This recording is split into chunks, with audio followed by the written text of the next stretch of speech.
Hello everyone, welcome to Naira study. अब आप सब कैसे हैं? आई होप कि आप सभी अच्छे होंगे और अपनी स्टडी को कंटिन्यू कर रहे होंगे। फ्रेंड्स, आज का जो वीडियो लेक्चर हो जाता है वो लेक्चर नंबर 2 हो जाता है और चैप्टर भी 2 हो जाता है। इससे पहले की क्लास में चैप्टर 2 का लेक्चर 1 देखा, उसमें किन चीज़ों को देखा, उसमें देखिए गुणन का संवरक परगुण, इस पर डिस्कस किया। तो ये जो पूर्ण संख्याओं में गुणन के 5 परगुण होते हैं, उसमें सबसे पहले आपका हो जाता है गुणन का संवरक परगुण हो जाता है। सेकेंड नंबर पर हो जाता है गुणन का क्रम विनिमय परगुण हो जाता है और थर्ड नंबर पर गुणन संक्रिया का साहचर्य परगुण हो जाता है। ठीक है ना। आज जो डिस्कस करेंगे वो 4th नंबर का आपका हो जाता है गुणन संक्रिया का योग पर परगुण और आपका हो जाता है गुणन संक्रिया का घटाने पर परगुण। इस पर डिस्कस करेंगे और भी कुछ चीज़ों पर डिस्कस करेंगे। सो अगर अभी तक आप लोगों ने चैनल को सब्सक्राइब नहीं किया है तो प्लीज़ सब्सक्राइब कर लें और बेल आइकन को भी ज़रूर प्रेस कर लें, जिससे कोई भी नोटिफिकेशन हो वो आप तक पहुंच सके।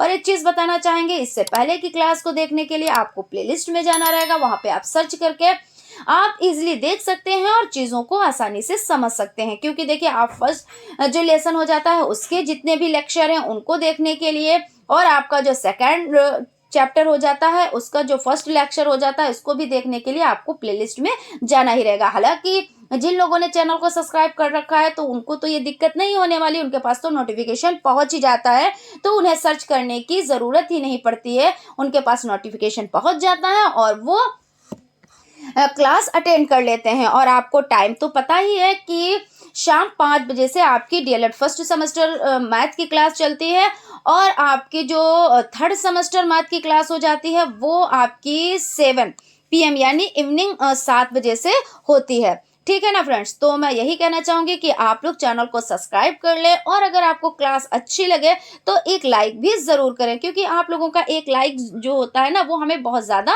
मोटिवेट करता है। क्योंकि हम चीज़ों को और भी अच्छे से, क्योंकि हम अपना 110% देते हैं लेकिन और भी बेहतर करने की ये रखते हैं कि हाँ आप लोगों को चीज़ें पसंद आ रही हैं तो हम और भी अच्छा कर सकें, ये रहता है। तो इसलिए आपका जो एक लाइक होता है वो हमें बहुत ज़्यादा मोटिवेट करता है। तो चलते हैं, आज जो आपका चैप्टर 2 और लेक्चर 2 हो जाता है इस पर डिस्कस कर लेते हैं कुछ क्वेश्चंस के साथ में और विद एग्जाम्पल्स। तो सबसे पहले आपका हो जाता है गुणन संक्रिया का योग पर परगुण बताएं। तो गुणन संक्रिया पर योग का परगुण, इसका मतलब क्या होता है?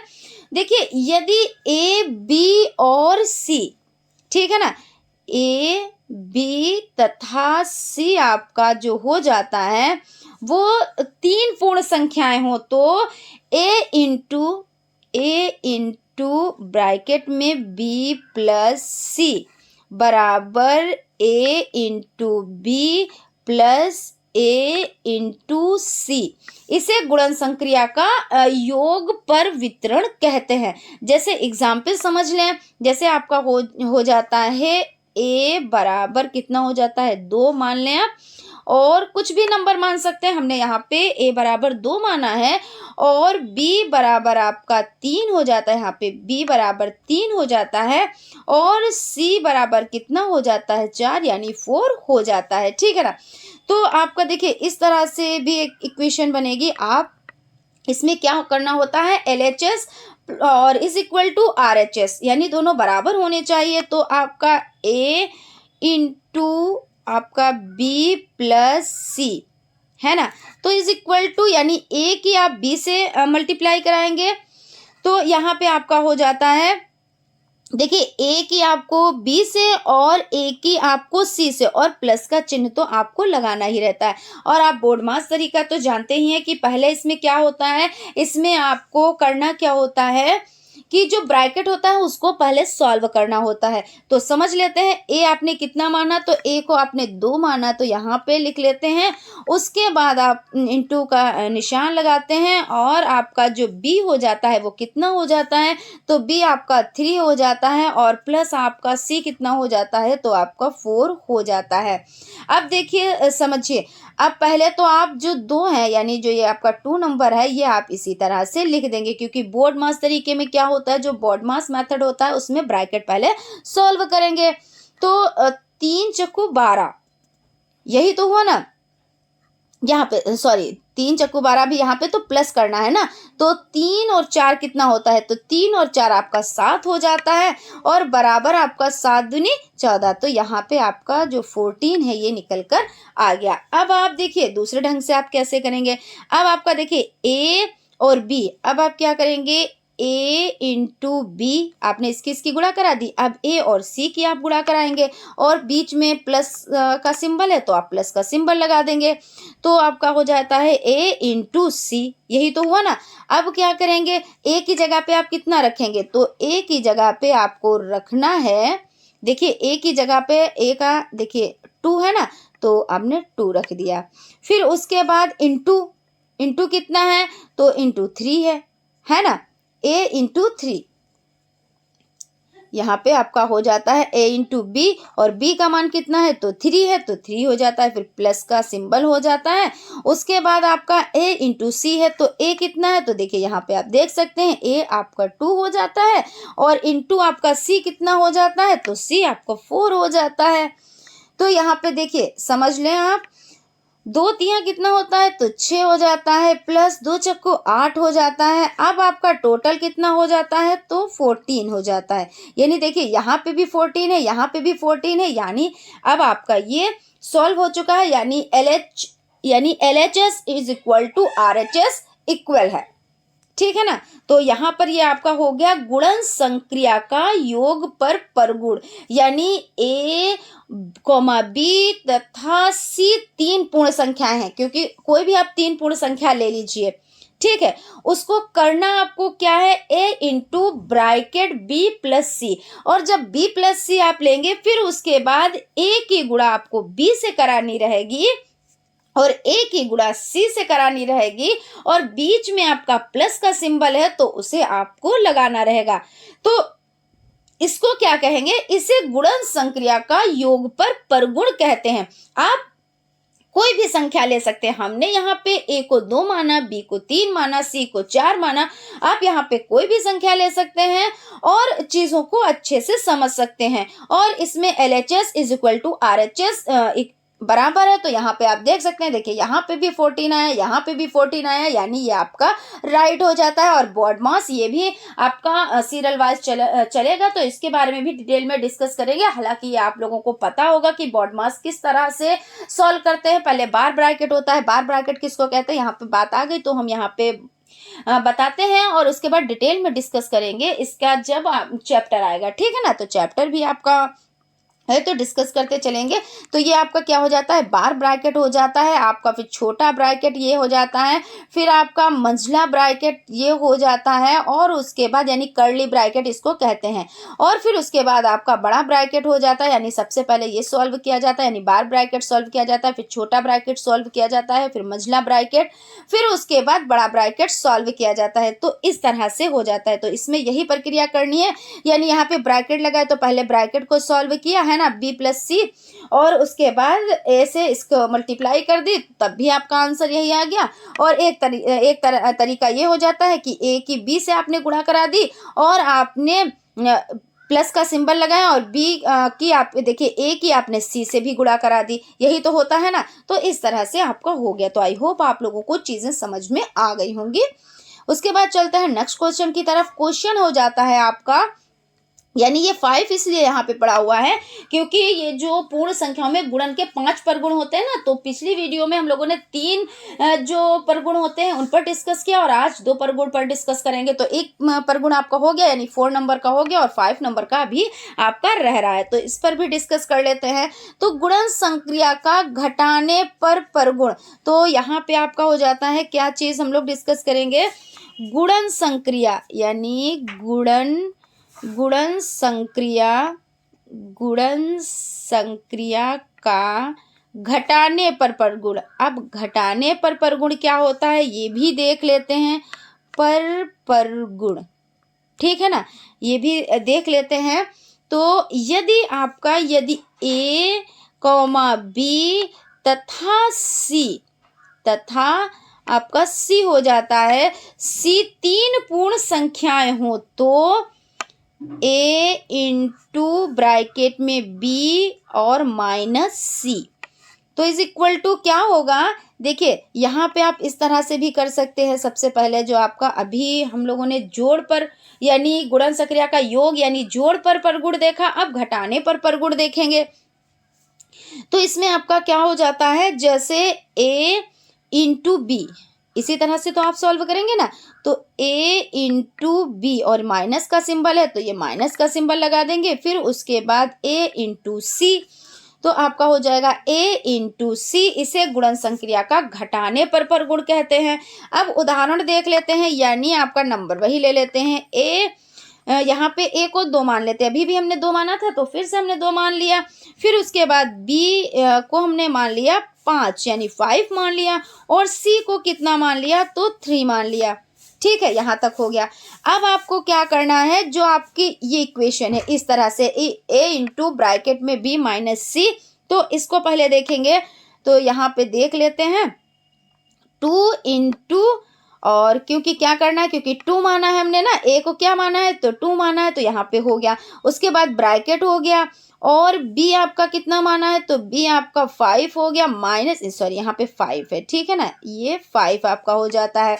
और उसके बाद आपका क्या है, माइनस माइनस, और फिर यहाँ पे c कितना है, तो 3 है। यहाँ तक हो गया। अब क्या करेंगे, देखिए बॉडमास का तरीका वही कि 2 इंटू और ये आपका 5 माइनस 3, तो 5 माइनस 3 कितना रहेगा, तो यहाँ पे आप देख सकते हैं आपका 5 माइनस 3 यहाँ पे हो जाएगा आपका। देखिए यहाँ पे 5 माइनस 3 तो यानी 2 हो गया। तो कितना बचा, तो यहाँ पे आपका 2 दूना 4 ही तो बचा ना, तो यहाँ पे आपका 4 निकल कर आ गया। अब देखिए इस तरह से भी आप कर सकते हैं, इस तरह से भी, क्योंकि वही चीज LHS is equal to RHS, a into आपका हो जाता है, यहाँ पे देख सकते हैं आप, देखिए यहाँ पे आपका हो जाता है a इंटू बी हो गया ना, तो a इंटू बी और माइनस और a इंटू सी, यही तो हुआ ना, तो a इंटू सी। अब क्या करेंगे, a इंटू बी, तो a को क्या माना था, a को आपने 2 माना था, ये देखिए यहाँ पे आप देख सकते हैं, तो आपने 2 माना, और उसके बाद आपका हो जाता है इंटू बी कितना है, तो 5 हो जाता है, 5 हो गया ना, और माइनस यहाँ पे हो जाता है। फिर उसके बाद a को कितना माना, तो आपने 2 माना है, और उसके बाद इंटू सी कितना है, तो यहाँ पे 3 हो जाता है। अब क्या करेंगे, 2 पंजे 10 हो जाता है, और माइनस 2 तिया 6 हो जाता है, और 10 में से 6 जाता है तो कितना बचता है, तो 4 बचता है, यानी यहाँ पे भी 4 आंसर आ गया, यहाँ पे भी, यानी ये आपका राइट हो जाता है। तो ये आपका क्या हो जाता है, गुणन संक्रिया का घटाने पर परगुण। ठीक है ना, नेक्स्ट चलते हैं। नेक्स्ट आपका हो जाता है गुणनफल का तत्समक अव्यय क्या होता है। तो गुणनफल का तत्समक अव्यय, तो इसको समझ लेते हैं। इसका क्या होता है, यदि a का कोई पूर्ण यदि a कोई पूर्ण संख्या हो तो a इंटू 1, यानी क्या है, यहाँ पे देख लेते हैं, ये गुणन का तत्समक अव्यय, गुणन का तत्समक अवयव, ठीक है ना। तो इसमें देखिए क्या करना है, यदि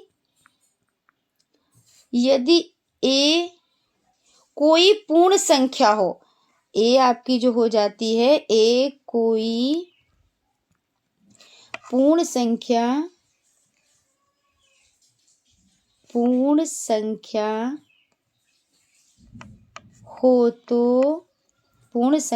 हो तो a into 1 is equal to 1 into a is equal to आपका कितना हो जाता है, तो a हो जाता है। यानी यहाँ पे कुछ नंबर आप ले लें, उसके अकॉर्डिंग आप देख लें। यहाँ पे जैसे आपका एग्जाम्पल हो जाता है 6 इंटू 1 कितना हुआ, तो 6 ही रहा, ठीक है ना। 3 इंटू 1 तो आपका कितना रहा, 3 ही रहा। 2 इंटू 1 कितना रहा, तो आपका 2 ही रहा। अब यहाँ पे इसको समझ लेते हैं। जैसे आपने ये चीज़ देखी कि मैम ये क्या बता रही हैं, 6 इंटू 1 6 ही रहा। इसका मतलब जैसे ये तो आपको पता है 6 कम 6 ही होता है, 3 एक कम 3 ही होता है, 2 एक कम 2 होता है। लेकिन ये जो गुणन का तत्समक अव्यय है, इससे क्या रिलेशन है? इससे रिलेशन ये है कि गुणन का जो तत्समक अव्यय होता है, यदि कोई संख्या है, यदि मान लीजिए ए है, ठीक है ना, कोई संख्या ए है, आपने उसको ए मान लिया है और वो पूर्ण संख्या तो आपकी है ही है, ठीक है ना, यहां तक आपका हो गया कि वो पूर्ण संख्या है।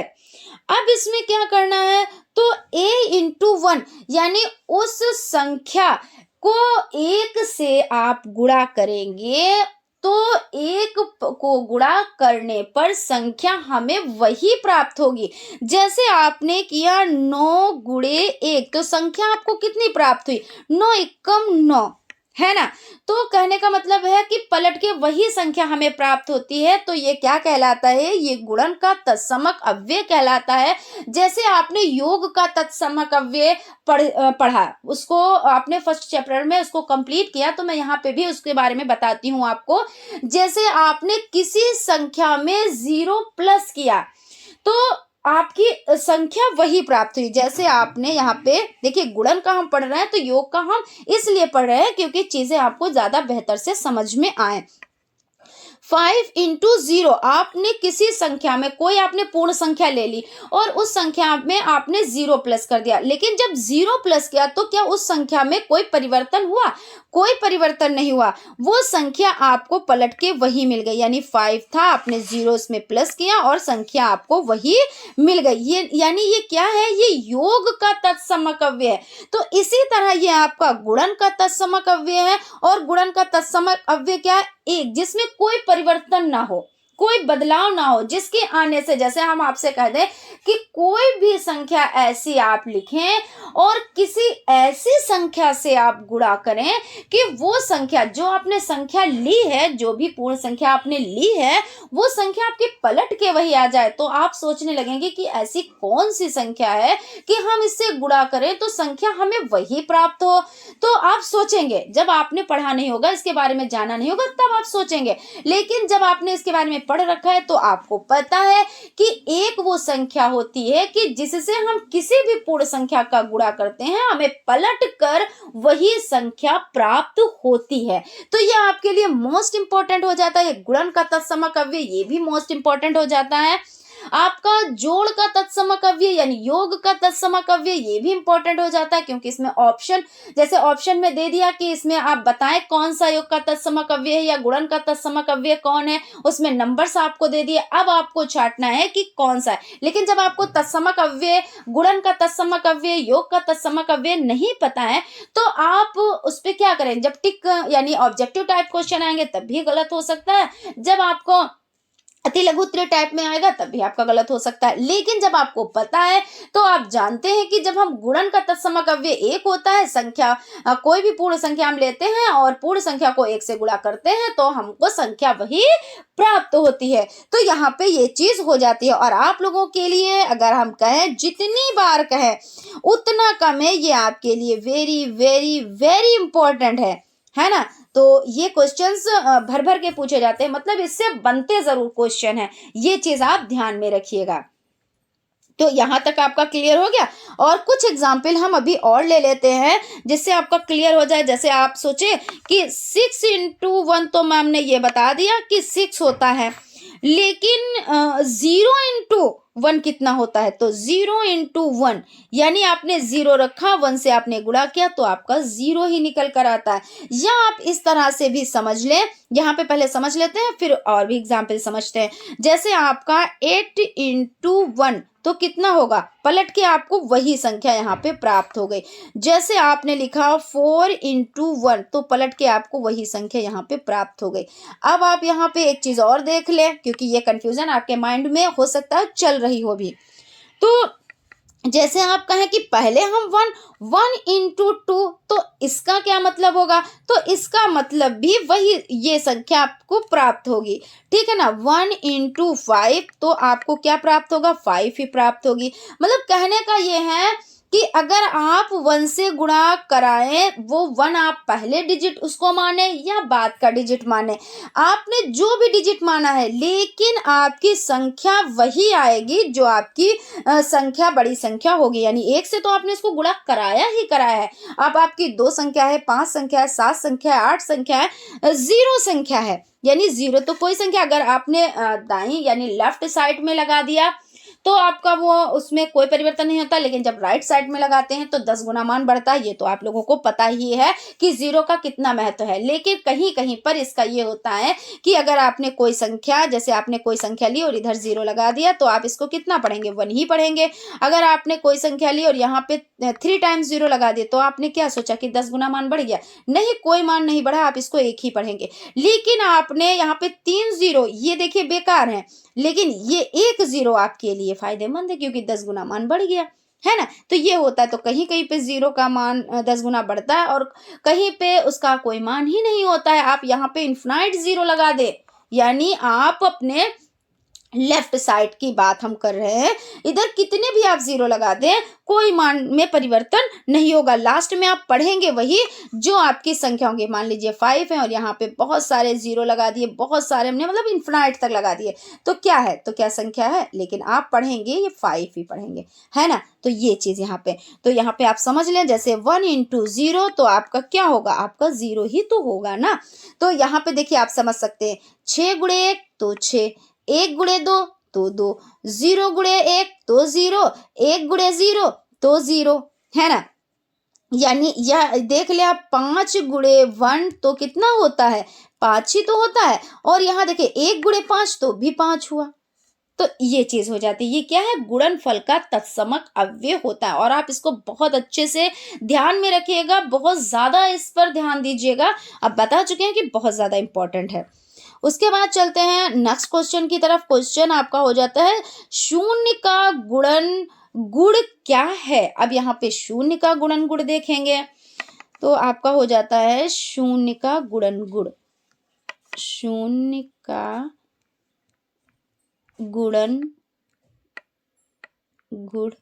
तो इसमें क्या होता है, यदि a कोई पूर्ण संख्या हो, क्या है, यदि कोई संख्या आपकी a है, यहाँ पे लिख देते हैं, यदि a कोई पूर्ण संख्या हो, तो पूर्ण संख्या हो तो a × 0 यानी 0, है ना। तो बराबर आपका a × आपका 0 × a = 0 यानी 0। तो किसी पूर्ण संख्या को 0 से गुणा कर दे तो प्राप्त गुणनफल क्या होगा, तो प्राप्त गुणनफल आपका 0 होता है ना। तो यहाँ पे समझ लेते हैं, जैसे 3 × 0 तो आपका आंसर क्या आएगा, आपने 3 को 0 से गुणा किया तो 0 आपका आंसर निकल कर आया। फिर उसके बाद 5 × 0 तो इंटू आपका कितना निकल कर आया, आपका तो 0 ही तो आया ना। तो यहाँ पे आपका हो जाता है फिर आपका 0 × 2, तो यहाँ पे 0 × 2 तो आपका आंसर कितना निकल कर आया, तो 0, या 0 × 5 तब भी आपका 0, और 0 × 8 तो आपका 0। यानी कहने का मतलब ये है कि शून्य का गुणन गुण जो होता है, यदि a कोई पूर्ण संख्या हो तो a × 0 यानी a × 0 या मतलब a × 0 या 0 × a हो तो क्या होता है, तो किसी पूर्ण संख्या से 0 से गुणा कर दे तो प्राप्त जो गुणनफल है वो क्या होगा, तो वो 0 ही प्राप्त होगा, ठीक है ना। और जैसे आपने अभी क्या किया कि पहले आपने संख्या रखी फिर आपने 0 किया, तब भी आपको 0 ही प्राप्त हुआ, या पहले आपने 0 रखा, ये देखिए, और उसके बाद आपने संख्या रखी लेकिन इससे गुणा कराया तो आपको क्या प्राप्त हुआ, तो आपको 0 ही प्राप्त हुआ। तो आई होप आप लोगों को चीज़ें बहुत अच्छे से समझ में आई होंगी, कहीं पे कोई डाउट नहीं होगा, कहीं पे कोई कन्फ्यूज़न नहीं होगी। फिर भी मैं कह रही हूँ, अगर कहीं पे कोई कन्फ्यूज़न है, कोई डाउट है, तो आप लोग कमेंट बॉक्स में कमेंट कर सकते हैं, हम उसका रिप्लाई आप लोगों को ज़रूर से ज़रूर देंगे, ठीक है ना। तो एक बार हम लोग फिर से इस पर डिस्कस कर लेते हैं। तो सबसे पहले हम लोगों ने जो आज डिस्कस किया, तो किस पर डिस्कस किया कि गुणन संक्रिया का योग पर परगुण, यह आपका 4th नंबर का हो जाता है। सबसे पहले हम लोगों ने पढ़ा गुणन का संवरक परगुण, फिर उसके बाद पढ़ा गुणन का क्रम विनिमय परगुण, फिर उसके बाद पढ़ा गुणन संक्रिया का साहचर्य परगुण, ये पहली क्लास में यानी लेक्चर 1 लेसन 2 में देखा। फिर उसके बाद आपका गुणन संक्रिया का योग पर वितरण परगुण और गुणन संक्रिया घटाने पर वितरण परगुण, इनको डिटेल में डिस्कस किया, इन पर डिस्कस किया एग्जाम्पल के साथ और इसको कंप्लीट किया, है ना। तो जो आपका गुणन संक्रिया का योग पर वितरण परगुण हो जाता है, उसमें क्या करना होता है, उसमें आपको ए बी और आपको क्या करना होता है, ए बी और सी मानना होता है। जैसे आपने ए और आपका हो जाता है इंटू बी और ब्रैकेट में प्लस आपका सी, यही तो है, क्योंकि नाम ही से पता चल रहा है कि योग पर परगुण। तो योग का मतलब क्या होता है, जोड़ होता है। और उसके बाद आप दो तरह से इसको सॉल्व करेंगे। जैसे आपका इसमें क्या होता है, LHS और RHS। तो सबसे पहले आप इस तरह से भी कर सकते हैं कि जैसे आपका जो ए है, ठीक है ना, तो ए को आप कोई भी नंबर मान ले, हमने 2 नंबर माना था। उसके बाद आपका ब्रैकेट, क्योंकि यहाँ पे गुणा लगाओ या ना लगाओ, लेकिन जो छिपा होता है वो गुणा ही छिपा होता है। फिर उसके बाद यहाँ पे आप 3 मान लें, कोई भी नंबर आप ले लें, प्लस आप 4 मान लें, कोई भी नंबर ले लें, है ना। ये तो हम बार बार बताते हैं नंबर, क्योंकि यहाँ पे हम लोग चीज़ों को सीख रहे हैं। तो यहाँ पे क्या है, तो सबसे पहले जो ब्रैकेट होता है उसी को सॉल्व किया जाता है। तो जब ब्रैकेट को सॉल्व करेंगे तो आपका कितना होगा, तो यहाँ पे 3 और 4 कितना होता है, तो 7 होता है। और आपका देखिए 2 और 7 का गुणा आप जब कराएंगे तो आपको कितना प्राप्त होगा, तो आपको 14 प्राप्त हो गया, ठीक है ना। तो ये हो गया। और आप किस तरह से a इंटू बी, जैसे a इंटू आपका b हो जाता है, प्लस आपका हो जाता है a इंटू सी हो जाता है। तब भी जैसे आपने ए को कितना माना, तो ए को आपने 2 माना और बी को आपने 3 माना, प्लस आपने ए इंटू बी और ए को कितना माना, तो 2 माना, और इंटू सी को कितना माना, तो आपने 4 मान लिया, है ना। तो यहाँ पे आप क्या करेंगे, यहाँ पे हम कलर चेंज कर देते हैं। तो यहाँ पे देखिए 2 तियां आपका 6 हो जाता है और प्लस 2 चक्कू 8 हो जाता है। तो 8 और 6 कितना हो जाता है, तो 14 हो जाता है। यानी आपका देखिए जो LHS और RHS है वो दोनों आपका बराबर है, यानी आपका आंसर राइट है। इस तरह से आप क्या करेंगे, आप इस तरह से इसको सॉल्व करेंगे। ये क्या है, गुणन संक्रिया का योग पर परगुण। योग गुणन, योग हो या जोड़ हो, है ना, तो ये होता तो वही है ना, तो जोड़ना ही तो होता है। तो यहाँ पे जोड़ का निशान तो लगा है ना, यही तो सिंबल लगा हुआ है ना। तो इस तरह से हम लोगों ने चीजों को समझा। उसके बाद गुणन संक्रिया का घटाने पर परगुण। अब इसमें और इसमें बहुत ज्यादा फर्क नहीं है, क्योंकि वहां पे आपको जोड़ का सिंबल पर ध्यान देना होगा और यहाँ पे आपको जो घटाने का है तो घटाने पर आपको ध्यान देना रहेगा। और इक्वेशन उसी तरह से बनेगी, यानी a इंटू बी और यहाँ पे माइनस सी रहेगा, तो आपको माइनस करना रहेगा। फिर उसके बाद आपको क्या करना रहेगा, गुणा करके और जो माइनस का सिंबल है उसका यूज करना रहेगा, यही तो करना रहेगा ना। उसके बाद हम लोगों ने क्या देखा, गुणन का तत्समक अव्यय। तो तत्समक अव्यय गुणन का जो होता है, यानी तत्समक अव्यय का मतलब होता है वो संख्या आप बताएं जिसको रखने से कोई फर्क नहीं पड़ता है, और जो हमारी पूर्ण संख्या है, जो हमने पूर्ण संख्या ली है, तो वो संख्या हमें पलटकर वही संख्या प्राप्त हो जाए। तो अब हम आपसे कहें कि कोई ऐसी पूर्ण संख्या लीजिए, उसे किसी ऐसी संख्या से गुणा कीजिए जो पलटकर हमें वही संख्या प्राप्त हो जाए। तो अब आप क्या करेंगे, जब आप पलट के वही संख्या प्राप्त करनी है, तो हमने ले लिया पूर्ण संख्या, कोई भी आप पूर्ण संख्या एक ले लीजिए। ये आप पे कोई बैंड नहीं है कि नहीं आपको यही संख्या लेनी है। आपने मान लीजिए 4 संख्या ले ली, ठीक है ना, XYZ कोई भी संख्या ले लें। उसके बाद आप सोचेंगे ऐसी कौन सी संख्या से हम गुणन करें, यानी गुणन का तत्समक अव्यय ऐसा कौन सा है जो हम गुणा करने पर हम वही संख्या प्राप्त कर लें। तो हम क्या करेंगे, हम 1 से उसको गुणा करा देंगे। जब 1 से गुणा करा देंगे तो एकम 4 यानी 4 एकम 4 जो संख्या ली थी हमने पूर्ण संख्या, उसको फिर हमने ऐसी संख्या ली थी जिससे हमको गुणा करने पर वही संख्या प्राप्त हुई, तो ये क्या हो जाता है, ये गुणनफल का तत्समक अव्यय हो जाता है, यानी वही संख्या हमें प्राप्त हो गई। आप कोई भी संख्या ले लीजिए और उसका गुणा करा दीजिए तो आपको पलटकर वही संख्या प्राप्त होगी। तो इस तरह से आपका हो जाता है। उसके बाद आपका हो जाता है गुणनफल का तत्समक, है ना, गुणनफल का तत्समक। तो ये वाला तो आपका हो गया। अब यहाँ पे देख लें, अब एक चीज और समझ लें कि गुणनफल का तत्समक अव्यय क्या होता है, तो एक ही तो होता है, यानी यही तत्समक अव्यय है जिसके आने से कोई फर्क नहीं पड़ता है कि आप उसी से गुणा कराएंगे तो वही आपकी संख्या रहेगी। तो ऐसे आप याद कर लें कि मतलब ऐसे माइंड कर लें कि जिसके आने से कोई फर्क नहीं पड़ता है। यहाँ पे ये चीज हो गई, वही तत्समक अव्यय हो जाता है। जैसे कुछ इंसान होते हैं ना, जो हो तब भी फर्क नहीं पड़ता, नहीं है तब भी कोई फर्क नहीं पड़ता।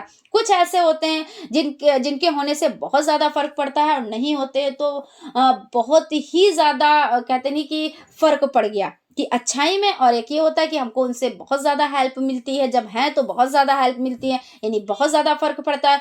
फिर जब नहीं है तो बहुत ज्यादा हमें चीजें खलती हैं। तो ये यही चीज, तो ये जो आपका एक है, इसके होने से या ना होने से कोई फर्क नहीं पड़ता है, क्योंकि संख्या वही पलट कर आ जाती है। तो यही क्या कहलाता है, यही आपका गुणन का तत्समक अव्यय कहलाता है। अब शून्य का गुण क्या होता है, तो आप 0 से किसी पूर्ण संख्या का गुणा करेंगे तो क्या होगा, वो संख्या 0 ही कर देती है उसको।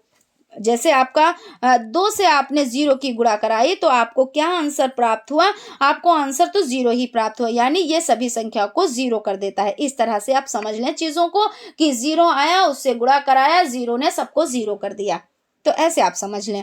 तो आई होप आप लोगों को सेशन अच्छा लगा होगा और चीजें अच्छे से समझ में आई होंगी। अगर कहीं पे कोई डाउट है, कोई कंफ्यूजन है, तो आप कमेंट बॉक्स में कमेंट कर सकते हैं, हम उसका रिप्लाई आप लोगों को जरूर से जरूर देंगे। और आपका कमेंट भी जरूरी रहता है, क्योंकि हमें पता चलता है कि आप लोगों को चीजें कितनी समझ में आई हैं। क्योंकि हमने फर्स्ट जो चैप्टर है वो तो कंप्लीट कर दिया, लगभग हमने लेक्चर 7 तक किया, 7 लेक्चर में वो कंप्लीट हो गया। ऐसा नहीं कि उसको एकदम से अब छोड़ दिया है, अब उस पे वर्क नहीं करेंगे, उससे रिलेटेड जो इंपॉर्टेंट क्वेश्चंस होंगे उसको भी लेकर आएंगे, साथ साथ में बताते भी चलेंगे। ऐसा नहीं है कि उसको बस हो गया तो हो गया, लेकिन फिर भी आप लोग प्लेलिस्ट में जाकर लेक्चर फर्स्ट, सेकंड, थर्ड यानी चैप्टर 1 का लेक्चर 7 तक आप लोग देखें, अच्छे से समझें, और उसके बाद लेक्चर 2 भी आप लोग स्टार्ट करें, नोट्स बनाएं, रिवीजन करें, यानी आप लोग प्रैक्टिस करें। इसमें क्या करें, मैथ में प्रैक्टिस करें, क्योंकि जब हम चीज़ों को बताते हैं तो आपको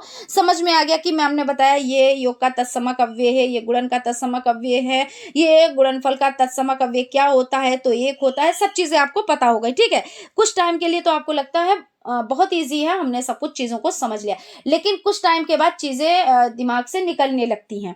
लेकिन जब आप प्रैक्टिस प्रैक्टिस करते रहते हैं तो चीजें वो आपके माइंड में छप जाती हैं, और जब छप जाती हैं तो वो चीजें माइंड से नहीं निकलती हैं। तो इसीलिए मैं बार बार कहती हूँ कि आप लोग प्रैक्टिस किया कीजिए और नोट्स भी मेंटेन किया कीजिए। तो फ्रेंड्स, मिलते हैं नेक्स्ट क्लास में। Thank you.